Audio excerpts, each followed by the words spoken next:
My name is Vince McIntyre. And your age.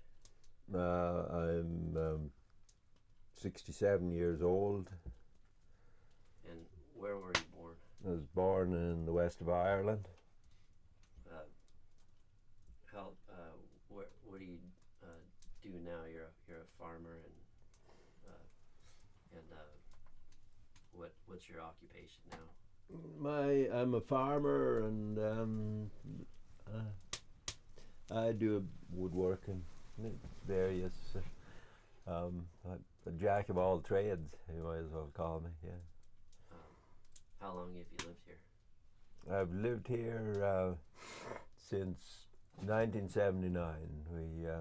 I found this place by accident and decided to camp here with my girlfriend in 1979. She was a mountaineer, and we made our temporary camp here. And here, 30 years later, we're still here. What made you decide to move up here to this Um, place? I just needed. I had been living in a big wall tent, and I burnt it down, and I needed another place to camp, and it was just a temporary solution. Yeah, Hmm. yeah. So when you moved here, was what was your did you have a plan or When I come here, it was a base camp to go on the mountain. oh, Yeah.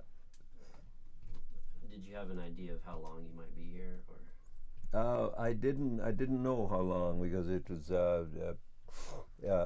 unauthorized occupation of Crown land, and how long it would have.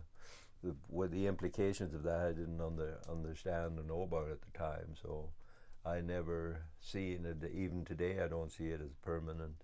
Hmm. I see it as my camp. Yeah.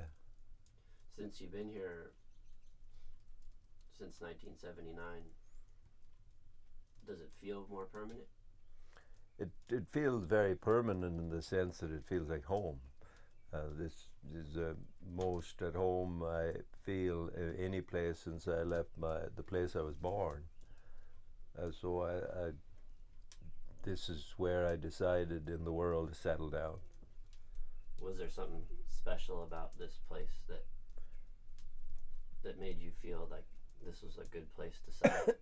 Definitely, it was a beautiful place, and when I come here one time to help somebody get firewood, there was an old clear cut, and all the trees were down, but it was so beautiful, the panorama of the mountains and the lake and all that, that I said, oh, that'd be a nice place to live. Yeah. What, was there something that gave you a feeling of home when you found it, or did home happen in a more organic way? How did that happen? I think if well, when Amber was, my daughter was 2.5 years old, I'd brought her up here because I wanted, because my girlfriend at the time, we were, both of us were homeless, and I was wondering where we were going to spend the winter. And there was an old man in Johnson's Landing. He wanted me to get him some poles for his chicken house to build, and he knew there was nice straight cedar poles up here. So I take Amber up here, and we get some poles. But in the process, Amber forgets her red shoes, So I had to bring her back up here to get her red shoes. So I brought my girlfriend up here, and I was just wanting to see how she felt about the place, and she was just totally amazed by the place. So from there, I knew it was. From there, I knew, both of us like it here. So, and then this was in October of 1979.